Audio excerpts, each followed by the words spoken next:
欢迎持续锁定新闻大白话，我是黄俊成。首先来为您介绍这一节国际话题的来宾，第一位是我们的国际战略学者林玉芳，大家好；国际政治专家赖岳谦，主持人好，观众朋友大家好；前张监舰长黄镇辉，主持人各位观众大家好。好，高市早苗到底在想什么？难道他想要永和吗？好，我们来知道啊，这个日本的一个高官匿名的支持永和，对此中国的外交部也说了，日本如果想要拥有核武器的话，那将会再次为祸国际社会，引发远超第二次世界大战的惨祸。那么现在呢，就连这个外媒啊，马来西亚媒体今日商业也说了，日本二战后呢奉行的和平主义，在此这个背景之下，日本官员的永和言论在中方看来呢，它不是口误哦，而是一次蓄意的试探。就连日本自己国内的学者也说了，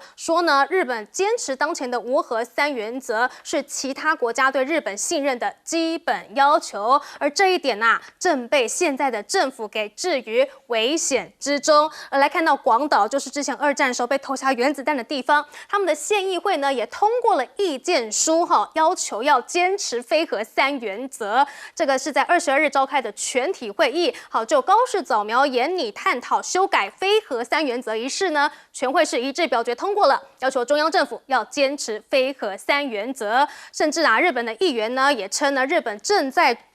堕落成为一个死亡商人。这个是日本的议员山田拓，他说呢，日本的防卫大臣居然能够说出要成为武器销售冠军这样的话，意味着日本在少数派执政党的主导之下呢，正在堕落成为死亡商人。好，日本的防卫大臣什么时候说出这句话呢？我们来看到，这就是小泉进次郎啦。他呢是在22号的时候是到了这个陆上自卫队商浦的驻屯地去试导水陆机动团与 V22鱼鹰机队的操演，宣示要强化西南岛屿防务的明确决心。而隔天呢，他更是主持海上自卫队第12艘最上级护卫队吉井号下水仪式，并且呢就在这个场合说要加强对各国的顶级推销，要成为一个这个武器的销售冠军国啦。好，不止如此现在呢，高市早苗也宣布了呢，要对全体的自卫队全员加薪。这个是 NHK 的报道说呢，高市早苗宣布，作为缓解军卫队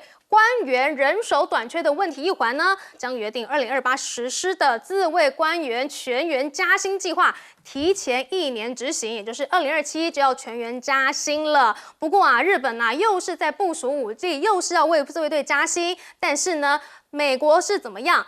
好像还是只顾着看中国。这个华盛顿邮报称川普力推美国优先和交易型的外交政策，同时呢，也提出了中美 G2 的概念。这个是让日本的官员是倍感担忧因为他的眼中还是只有中国啦。不过呢，现在这个日本方面呢，竟然还敢再来玩外交吗？这个是日本的自民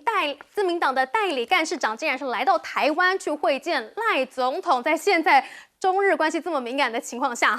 不过呢，这个大陆的外交部就说了，他们呢已经向日方去严正的交涉了关于这个议员访问台湾呢，提出严正交涉。不过呢，现在陆客都消失了，要去日本真的是最好的时刻吗？我们来看到京都的饭店，它的房价竟然是砍了一半出现只要台币600元的房间，这可是京都我们都知道京都这几年真的是贵到不行，因为太多人要去日本了，日元贬值，就现在竟然只要600元吗？好，而且不只是饭店大砍价，现在连航线也大中断了。结果数据一看日本可能真的是肉疼了这个是中国第三方平台航班管家的最新数据显示，未来2周有多达46条中日航线是取消了全部的航班。好，日本15-1的单方面书写，今年前3季度呢，赴日的陆客748万人次，而整个上半年赴陆日客是不到30万人次。那么日本野村综合研究所估算了，如果呢中国访日游客大幅减少，会直接拉低日本全年实际 GDP 约0.36%，大约是2.2兆日元。好，从0.6跌到0.24，直接是腰斩那这一笔钱呢，通常都是流向了百货商场药妆店酒店还有餐馆，这简直就是掐住了日本经济的一个输血管。好，日本的经济被掐住了，那你高市早苗还敢去谈这个永和吗？这到底是怎么回事？我们来请教赖教授。高市早苗看起来是要把这个安倍晋三的遗志啊，要把它落实了，所以他现在开始做一些测试啊。他利用他目前的高民调的支持度，他为什么会高民调的支持度？因为他的支持度来自于2大块，一块就是原本的这个右翼啊，右翼大概3-4成左右，另外一块就来自于这些年轻的选票，也就是说，因为日本的大部分的日本的年轻人是不用当兵的，所以他们没有当兵的概念，因为他们都是全募兵制，所以一般的日本人是不当兵的。那因此，绝大部分的日本人已经不知道战争的可怕性，从来没有当过兵，他根本不知道。那他认为台湾有事就是日本有事，那没什么。可是他不知道，日本有事，中国有事就是日本有事。也就是一旦中国有事，那你日本整个全境都是在整个战场的这个覆盖的范围内，他们不太懂，所以他们认为说你高市早苗，你是我们的首相，你想说什么就说什么，你管他中国大陆怎么反应，他们无所谓。好，所以他们说你不需要把你的话收回来。那我们看到高市早苗就认为他现在的民调支持度还有60几%嘛，67%左右。那他现在要他的高官，因为按照日本的官场的文化官邸里面的这些管安全的他的顾问了不起就1-2个人，不多。我讲的是高官顾问不多，所以数都可以数得出来是谁，都可以知道是谁。那为什么会用不具名的方法对外放？这个就是高市早苗要透过他的嘴把这个讯息放出去，说日本他想考虑要发展核武，那这个就是对外放风向了，要测日本人的反应态度，要测美国、盟国还有敌对国家他们的态度。很明显的，他是要测温度、测水温。那他目前来讲，日本的这个长崎、广岛，他们就愤怒了，因为他们说，那难道我们是两面人吗？所以我们一直每一年都要评调，说我们被这个核灾的灾难。那原来我们每天在评调，原来我们要做核弹去打别人。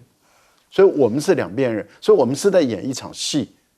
他们是愤怒，所以他们认为日本的政府你怎么可以这样做？你每年都要办一个大的这个评调核灾幸存者或者核灾受难者的一个活动，结果你现在要造核弹，你就等于是告诉全世界，我们日本人就是两面人，两种人一方面说我们是核灾的受害国，二方面我们要拿核弹去打别人，这是第一个。第二个呢，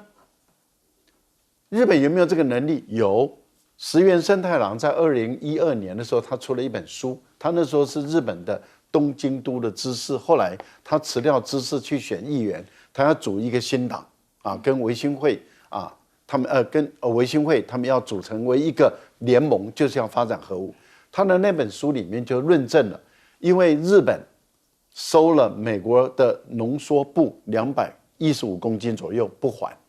自己偷偷的提炼了浓缩铀也是200多公斤，后来是被国际原能委员会里面查出来，他还秘密的囤积了1.2吨的核废料，就准备要提炼浓缩铀。所以他说我们138天就可以做出核弹，这是石原慎太郎在他的书里面所说的，那是2012年。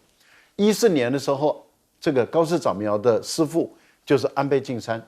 安倍晋三在2014年就说他们要修改这个日本的无核就不使用核武的3不原则，要引进核武进来。那这个当然就引起了周边所有的国家炸锅了，不管韩国、俄罗斯、中国大陆等等都炸锅了。后来这个安倍晋三就把这个话悄悄的就拿走了，他也说他肚子痛，他就下台一鞠躬。后来他又出来的时候，他又开始搞起来了。这个就是我们所看到安倍晋三。那现在高市早苗想把安倍晋三的遗志把它实现，那也就是又开始放风了。放风以后，国内当然就有人反对了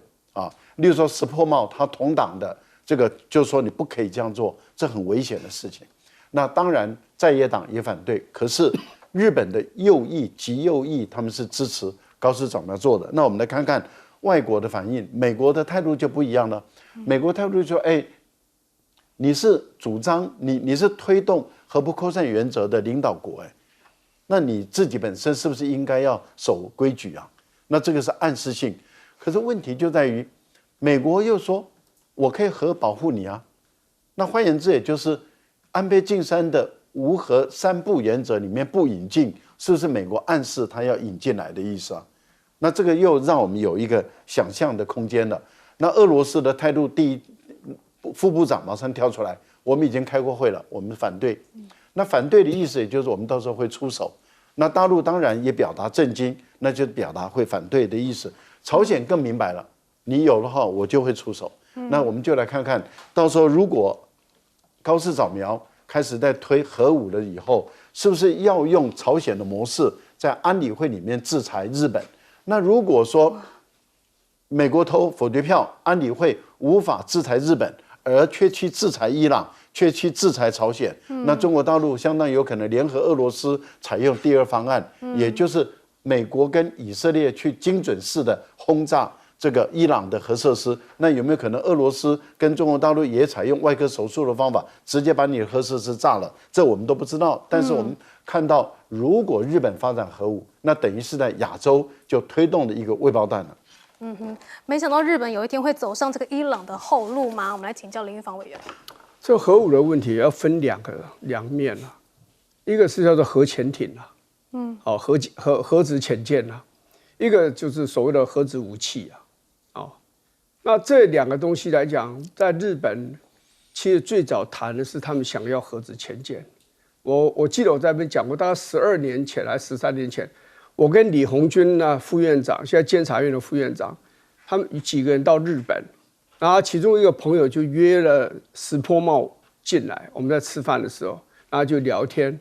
然后呢，石破茂他们就介绍说我在国防委员会，所以石破茂就讲了一句话说：“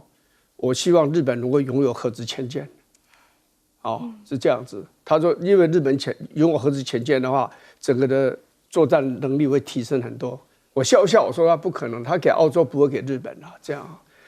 那现在要讲的就是说核武，先讲一下核武。核武就是说，我认为没有那么容易，除非美国点头要让他做。那美国为什么不会答应给日本核武呢？很重要的。那你日本拥有核武以后呢，那你又不见得会很听我的话了。为什么？你拥有核武，那你就拥有嚇阻的能力所以呢，你不再那么需要美国的保护。对美国来讲，现在情况是最好，我提供保护。但是你就应该在很多地方，我叫你投资多少美金到美国，你就要来，对不对？我叫你怎么样配合我，那你就要配合。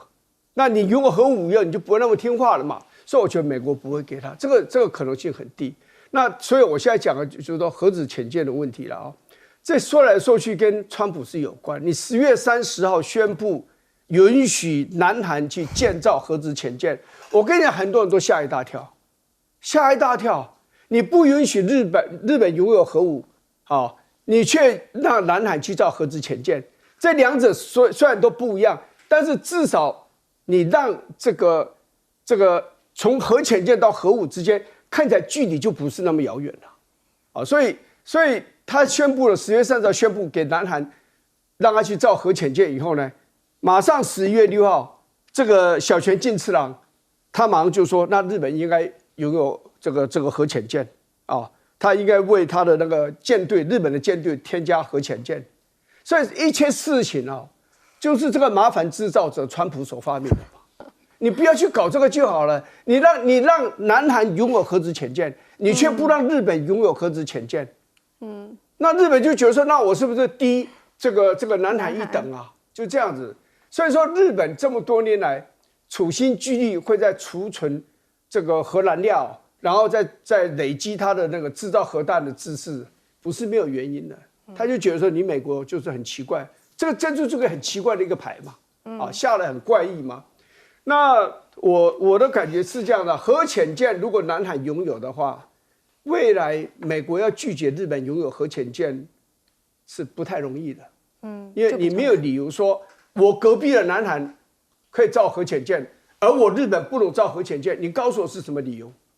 美国会讲不出来。那对日本来讲，当然他心里很不安啦。他的左边北韩拥有核武，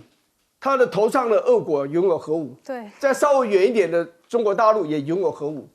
现在南韩也有，对，他自己会觉得非常的这个单薄了哈，这个觉得没有安全感。由于他吃过2枚原子弹的攻击，所以他更认为说他应该拥有核武这样。不过整个来讲啊，如果你让南韩拥有核潜舰，那日本最后也拥有核潜舰，甚至拥有核武的话，我觉得整个东北亚或西太平洋的情形，对啊，会变得更加复杂，不见得会变得更简单。现在这一带有问题，美国、俄国、中国大陆坐下来谈，可以相当程度的解决这个平息一些的旗舰，但是日本拥有核武以后，我跟你讲，他不见得会这么听话。人家还讲过，日本拥有核武最应该担心的是美国，为什么？因为对日本来讲，它是唯一被美国攻击过核子弹的，所以他心里真的要报复的对象，未来来讲，第一个还可能不是中国大陆，搞不好是美国。好，接下来我们来请教黄镇辉舰长。其实每个国家对这种意识形态基本上都分2个极端。最简单就是看我们台湾自己，我们应该统还是独？我们应该是加强建设我们的军备，还是说适度的建设军备，然后跟对岸沟通？你会发现这里就有2个极端。同样在日本也有2个极端。那个这2个极端，我们先说一个右翼啊，就像安倍啊，这个高市早苗这种缓和的右翼，就是一种叫做爱国主义、民族主义。那种极端的就是民粹主义。所以民粹主义就是我们就是世界最优秀的，其余的都是次要的。像2战的时候，大东亚共荣圈就是这种思想，他们就是最优，大和民族最优秀，所以我们要统一整个这个大东亚。那到了这个2战结束以后呢，他们还认为，很多日本的右翼认为靖国神社那些人里面的甲级战犯2000多个乙级战犯、丙级战犯都是民族英雄，你知不知道？为什么大家去祭拜他？在我们眼里，他是这个刽子手，沾满鲜血的刽子手。可是右翼的日本人认为他们是英雄，这中间右翼的典型代表是谁？安倍晋三。安倍晋三大家知不知道？所有这些日本的政治人物，像早期的殖民时代啊，像什么八田与一不算，后来的所有政治人物在台湾建有纪念公园的，在高雄凤山有安倍的纪念公园，台南有高雄的那个安倍的纪念馆。这个纪念馆成立的时候，安倍的太太还到这个台南去主持这个开幕典礼。安倍是一个典型的右翼的，他们的右翼的有一个思想，你可能想都没想到，就是台湾是属于谁的？他到今天还认为台湾是属于他们的。那你说台湾不是已经按照这些法规真的归还给中华民国了吗？啊，对不起，那是在2次大战的时候，也不是中华民国把日本击败的，是在日本的协助之下，2颗原子弹，所以他们输得很心不甘情不愿的。这就是日本的右翼的想法。那这个右翼的想法，你别以为是只有安倍这样子哦。日本其实一直以来，像类似这种政治人物发表这种激烈的言论哦，是很多的。好比说，1972年不是中日建交吗？当时的这个外长啊，大平正方，他公开讲了一句话，他说：“放弃台湾的主权哦，我们日本死也不会承认。”你知道吗？日本有些人认为台湾就是他的，所以他们才有这些思想。那高市呢，是安倍晋三最标准的嫡系，他就是在落实这个思想的，所以他的很多的思想，其实在我们在台湾来看觉得不可思议，但是如果你跳到日本人的这种思想，你就发觉很多人这样子去想，所以他的支持率会有这么高。好，看完这个日本啊，我们来看到这个美国自己哈，现在美国啊，到底是想要战略紧缩还是战略扩张呢？来看到川普又以国安为由说啊，要拿下格陵兰呐。川普怎么说呢？他说，沿着海岸往上往下看，到处都有俄罗斯和中国的船只，我们需要格陵兰来维护国家安全，我们必须掌握它。因此呢，他也就是提名了这个曾经支持川普并吞主张的路易斯安那州州长，去任命他为格陵兰的特使。不过对此呢，丹麦的总理就说了，说任何人都不能去并吞其他国家，即使援引了国际安全也不行。格陵兰就是属于格陵兰人的，所以美国呢也不得去接管。好，另外来看到啊，川普呢现在甚至是在摇国安大曲，说要去冻结美东5大离岸风电计划。他的理由是什么？说这个叶片啊，这个一直转的话呢，可能会去干扰到雷达。不过我们知道，其实川普对于这个干净能源是很有意见的，所以这真的是因为国安问题，还是因为他自己个人不喜欢呢？另外来看到啊，说到国安啊，那这个美国禁止进口中国大陆的大疆无人机，这好像就比较有道理了哈。这个是美国联邦传播委员会已经将这个大疆正式纳入了国安风险的列管名单。未来啊，凡属于新型无人机产品呢，将无法获得在美国进口或是销售所需要的核准。好，不止无人机啦，现在川普还想要自己打造自己的军队吗？好，川普宣布呢要亲自设计川普级的超级舰队，还说这个威力100倍。听一下他怎么说的。Welcome to Mar-a-Lago for this exciting announcement of the new Golden Fleet. We're calling it the Golden Fleet that we're building for the United States Navy. As you know, we're desperately in need of ships. Our ships some of them have gotten old and tired and obsolete, and we're going to go the exact opposite direction. One of these will be the largest battleship in the history of our country, the largest battleship in the history of the world ever built. 好，川普也讲对了一些事情啦，就是美国的军舰已经又老又旧了嘛，但是他要打造一个非常有美感、他个人美感的舰队，真的有用吗？专家就批了说，这个外观酷炫却毫无战力。那新型巡防舰在战术上是毫无作用的，因为他们不会配备垂直发射系统或者是神盾弹道飞弹系统。这些舰艇的重点呢，不在于作战需求，而是在满足总统的视觉需求，也就是让这些战舰看起来很酷。好，另外我们也知道，差不多这个时间呢，都要去发布这个2025年的这个中国军力报告了，但是今年怎么都还没有出来呢？我们看到去年呢是在12月17号发布的，现在都已经快要圣诞节了哈。那么现在就有人说呢，今年对于五角大将来讲啊，需要担心的是如何在中国军力报告中假装这个93阅兵并不存在。毕竟2024年中国军力报告没有提及，但是在93之后出现的事情，包括了中国的反舰超高音速武器，不仅局限于这个火箭军的导弹，那中国的海军啊也几乎全部主战舰艇都装备了超高音速武器，另外中国的轰炸机也都装备了反舰超高音速武器等等。哇，这个写起来的话，可能非常的对美国不利哈。不过啊，路透还是去曝光了一个五角大厦的草案，发现呢，中国已经在3处飞弹发射井基地中呢，部署了超过100枚的洲际弹道飞弹。美方的评估指出啊，中国目前扩充核武的速度呢，已经超越了其他所有的永和国家了。另外来看到解放军的人事部署哦，也有一些这个端倪。好，习近平已晋升了解放军东部战区司令员杨志斌，还有中部战区司令员韩胜言为上将，两个人都是出身空军的。而韩胜言呢，曾经在今年大陆93阅兵担任总指挥，那当时呢，他是担任中部战区的空军司令员。好，他们非常看重空军哦，也可以看到呢，在这个歼20的时候呢，也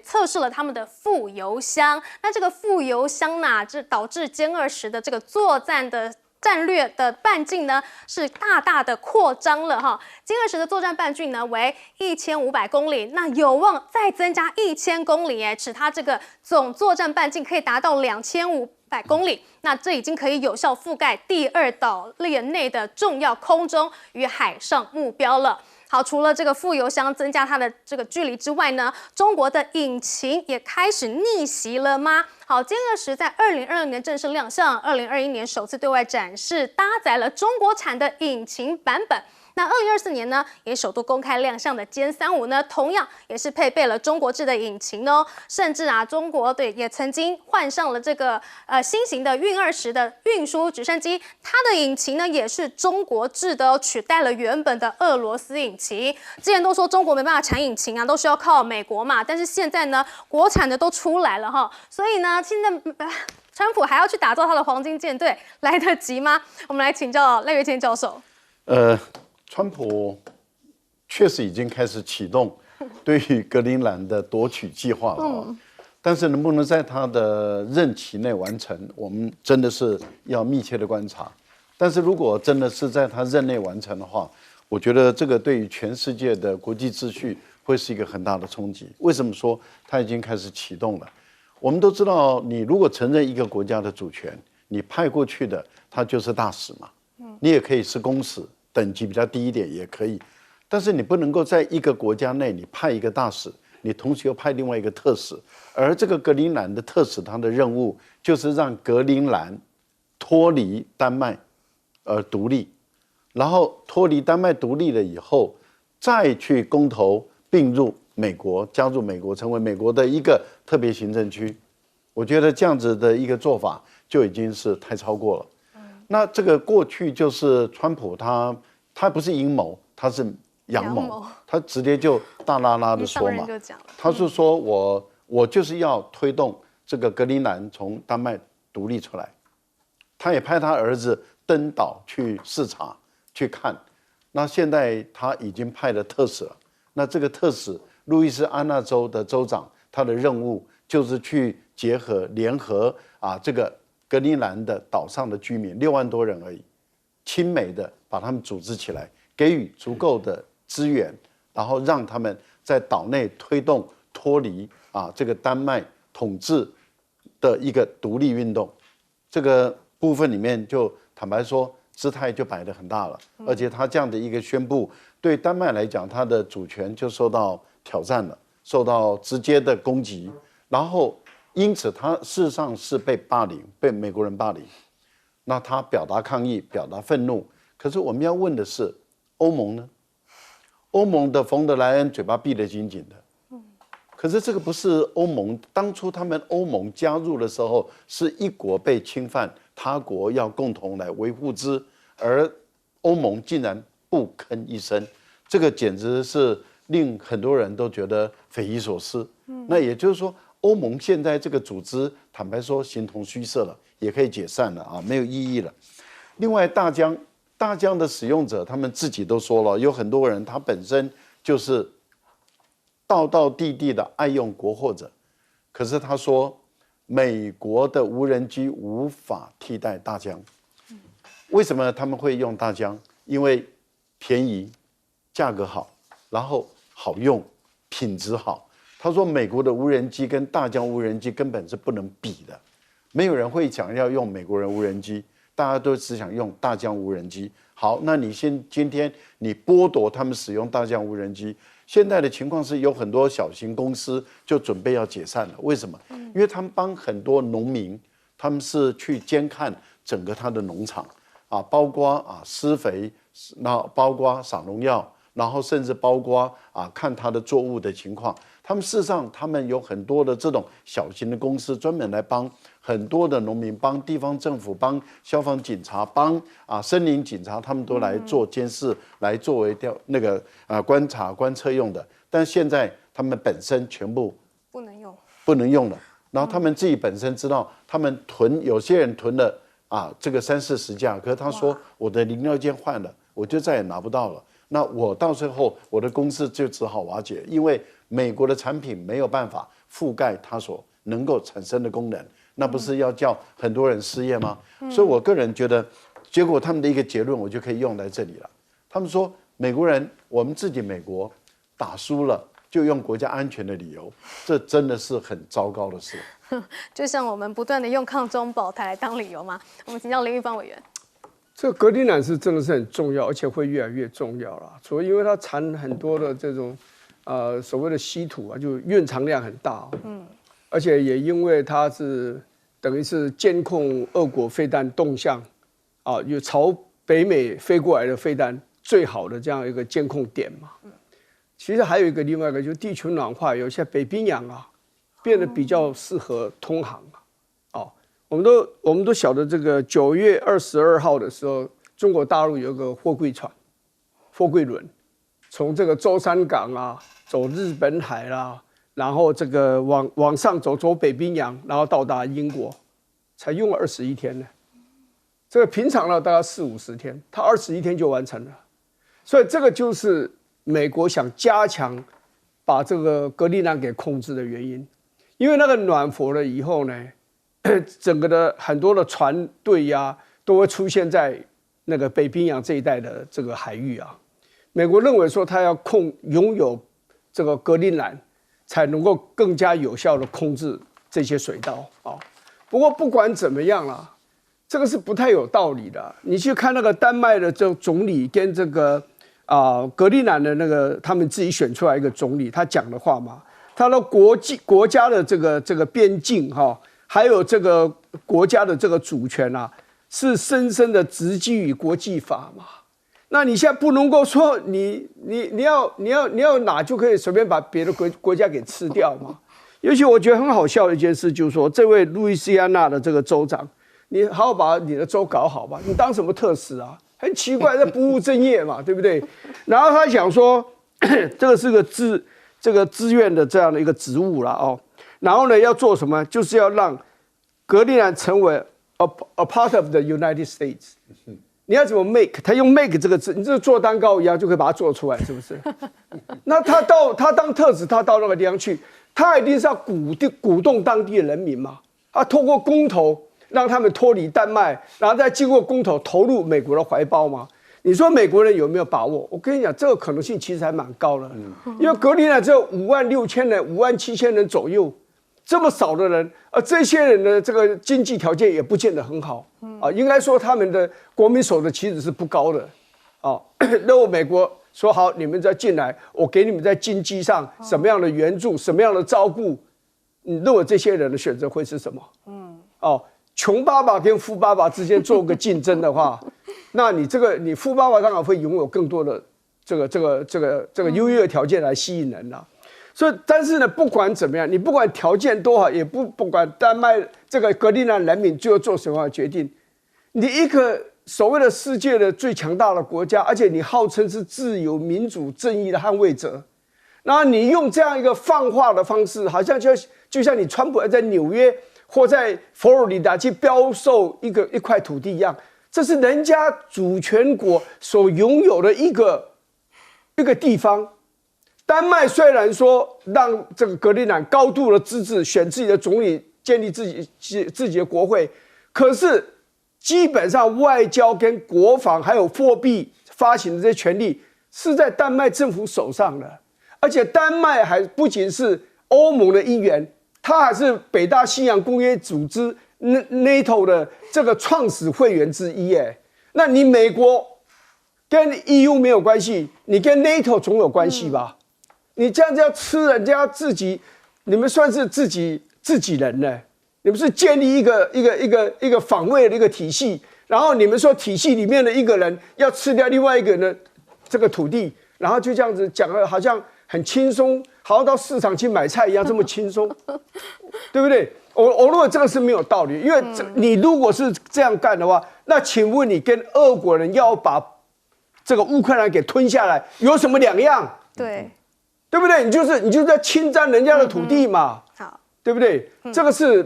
我想这个是没有办法被接受的。难怪川普会说很多盟友也不是朋友，在他眼中都不是朋友。我们来请教舰长。其实川普的所有的行为，人家都说他很难预测。其实你看通了他的行为的一个特质，你就知道他不容易预测。对不起，不容易预测。其实他很容易预测，所有的东西都是一个利益，就是一个利益。好比说他现在对委内瑞拉要用兵嘛。逼着委内瑞拉这样，为什么？真的是因为运毒吗？完全不是。最近的很多的研究报告出来，委内瑞拉跟运毒关系非常之小。最重要的原因就是因为它有很多的石油，这个石油距离美国非常的近，那个是一个非常大的利益，所以他对委内瑞拉用兵。接着你看格陵兰，为什么？也是因为利益。刚刚委员有说过，它的除了矿产、稀土，还有一个就是它的北极航道。北极航道足短了将近如果我们正常的走底下的马六甲、苏伊士运河这样绕到欧洲去，大概少了一半。你想想看，少了一半差了多少？除了少了一半距离近之外，还有一个，它沿途的路非常的稳定。好比说，我们从底下走，万一哪一天马六甲被人家封锁了，走到苏伊士运河，走到红海那里，还有好多的这些什么，这个国家那个国家发射个导弹拦截，那里面一大堆莫名其妙的一些事情，可能苏伊士运河还被一个船像我们上次长试轮一挡就挡了好几个礼拜。可是北极航道呢，当这个气候越来越暖的时候，不但近，而且它的航道非常的稳定，没有政治的因素，所以它会越来越重要。那也因此，美国才把这个东西看准它。至于川普说的一个那个风力发电哦，他说会影响这个叫什么这个雷达哦，我还真相信了。因为我觉得他不会随便乱讲的。我有一次到澎湖，你知道，澎湖也有很多风力发电。那时候我们在那走到那里去的时候，就有一个人跟我讲，你看那一个风力发电，我看到了。还有那个风力发电旁边原来有养一群羊的，结果后来因为那个东西转会有一个低音频，我们人听不到哦，他那个低音频一直在响，羊全死了。后来那个政府还赔了那个所有的羊群的钱，所以你就知道。那个风力发电真的有一些很奇怪的一些东西，我们不知道，我们人也听不到，但是它确实有一些很超低频在那里散发出来。所以也不可以说川普真的是这个完全是想要打击他的干净能源啦。好，另外我们来看到中国大陆啊，现在呢，它的建设是越来越强了，而且呢。中越又要再盖一条铁路了哈，我们来看到啊，这个呢是越南19日在越南北部老街省啊举行了一个老街河内海防的一个铁路项目工程的开工仪式。那么这条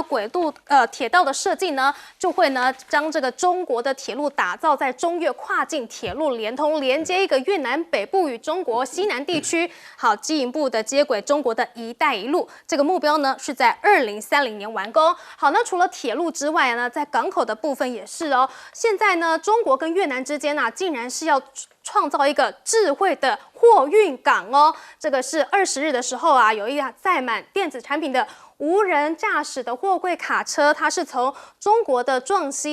广西壮族自治区来出发，然后经过了一个专用通道，然后开往越南，标志着这个新城的智慧港口正在投入营运了。好，它有专用的车道，就不用担心说这个它会抢到了嘛。那它的串联起来的话，这个物流就会非常的厉害。好，那至于中国自己国内的部分呢，广州至湛江的高铁通车了。那么粤西呢，融入湾区90分钟生活圈。来看到呢，广州湛江高铁首发列车呢是在22日启动了。好，行驶域400公里，直达湛江北站，全程最快只需要90分钟左右而已。好，同一天呢，这个汕高铁，也就是汕头至汕头南，也是同步通车了。我们来看到这个广湛高铁是在下面这一段，那么汕高铁是在上面这一段，整个就这样子连起来了，让这个大湾区90分钟的交通圈呢，整个都这样子连了起来。所以啊，现在也传了一句话，就是早饮广府茶，50湛江鲜，因为90分钟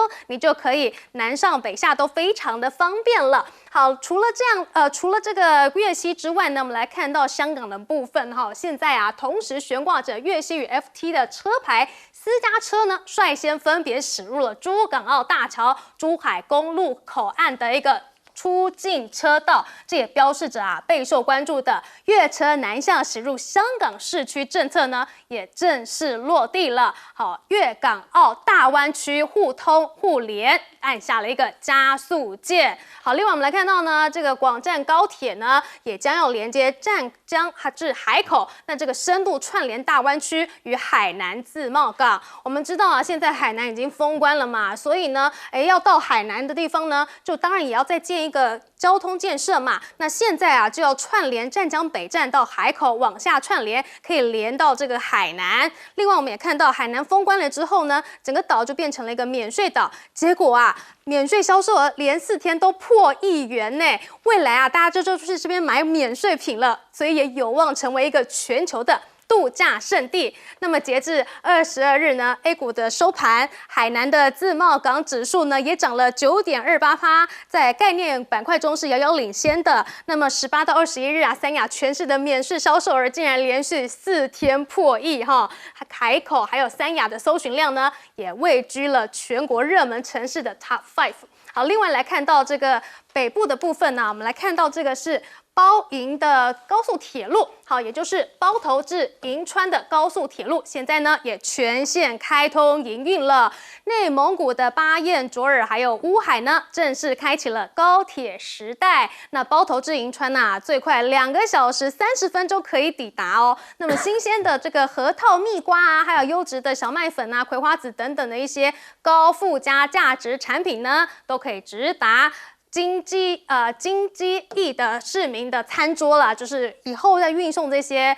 产品都非常的方便了。好，另外再来看到这是什么样的黑科技啊？竟然有7列这个分别重5000吨的钢铁巨兽行驶在一个内蒙古包省铁路上，而这7列神奇的是在哪里？它们之间是没有机械挂钩的哦，就像是隔空连在一起一样。这是全球首次哦，3.5万吨级的多载群组列车不用机械挂钩连接，它们是利用了无线讯号实现了协同行驶，可以做到同步加速、同步刹车，全程不撞车、不脱节。也就是说啊，这7节列车每一节呢都是自己的火车头，他们自己都可以加速行驶，但是呢又同步的很厉害。好，那这一项创新技术呢，是由中国神华联合了多家的单位研发的这套智能系统，就是给每一列火车上都装上了一个超级大脑和千里眼顺风耳，再透过5G 和专用的无线通讯技术，让列车和列车之间共享即时的位置、速度、载重，还有线路条件等上百项的参数。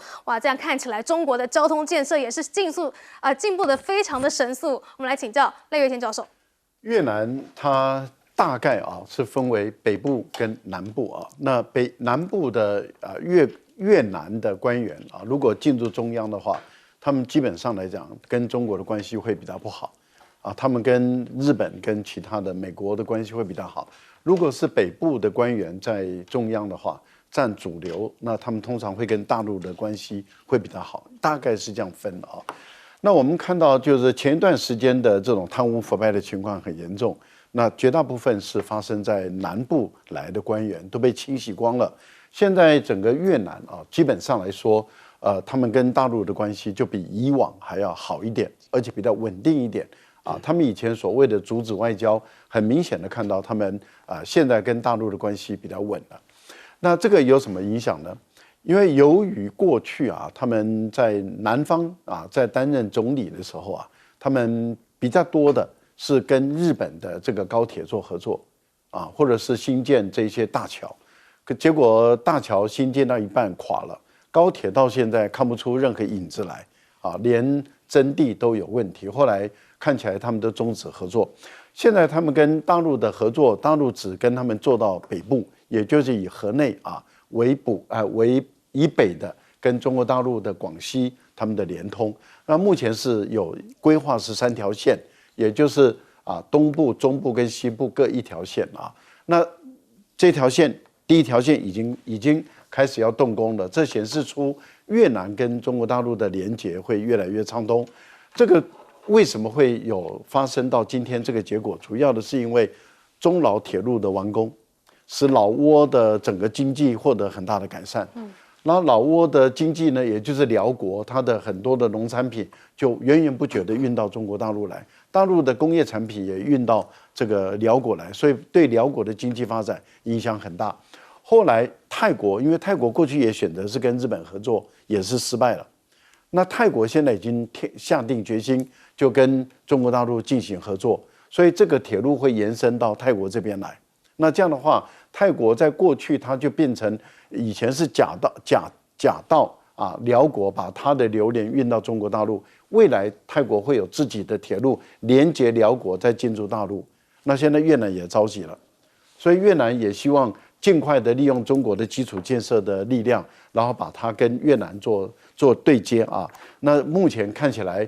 如果已经开始动工了，基本上大家都估计以中国大陆的这个基础建设的能力跟速度会非常的快，很快就跟越南会一旦连接，一旦连通以后，我们看到越南就不会再像过去一样是在这个新亚洲大铁路的这条线变成局外人了，它也变成融入到这个亚洲铁路里面。这个亚洲铁路的企图心是要连接到这个马来西亚，其实他们原本最高的目的是连接到吉隆坡跟新加坡。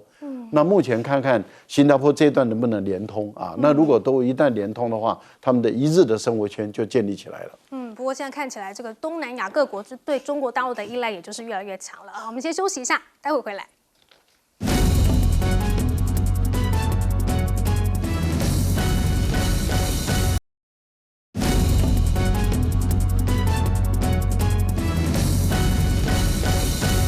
中越要新建一条铁路，我们来请教林玉芳委员。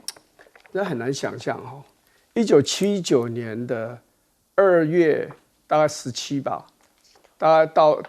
还有到3月这个大概16，一共打了1个月的战争，中越战争。所以这个战争其实打得相当的惨烈，你很难想象说后来他们的关系可以发展到现在这个样子。去年2023年啊，就前年。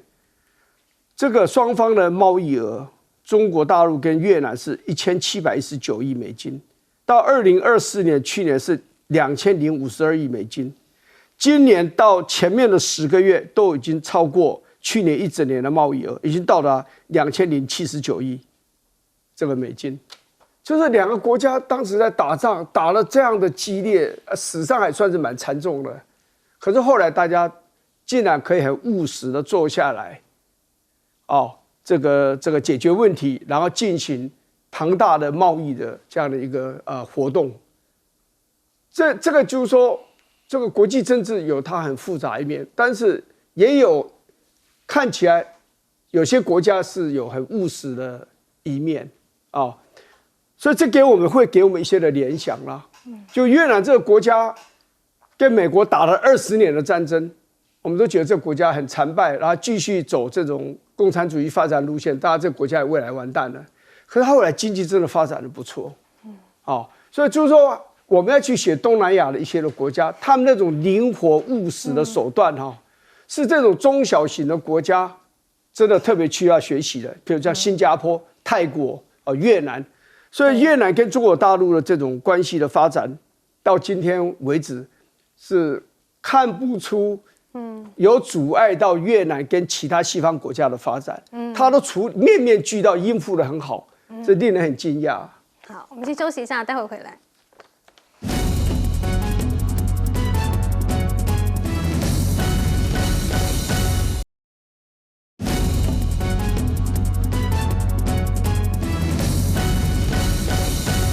海南封关了之后，成为了一个超大的免税岛。我们来请教黄镇辉记者。最近我所有听到中国大陆的所有的经济政策里面，我可以告诉各位，最大的一个就是海南岛的这个叫做自贸港，它是人大通过的海南自由贸易港法。那简单的讲，它是第一个，它的税率会非常的低，它跟中国大陆完全不一样这是一个海南岛你自己搞你自己的。第二个呢，它的资本会放松，像以前你到中国大陆去投资，你钱很难汇兑，它资本放松。第三个。它的手续，不管什么手续，你去申请公司也好，你进出通关也好，我给你尽量的简化，因为我给你一个完全自由的地方。这个地方就有一点像类似说，他要去做香港跟新加坡，我就要做这个地方。你知道，我们台湾也曾经想要做个自贸港，但是没有推，为什么？高雄港太小了，它做不起来。但是海南岛是香港的30倍大，是新加坡的45倍大。它是一个超级黑洞它吸的是钱、货、公司，大家等着看，它对整个东南亚的经济会造成很大的影响。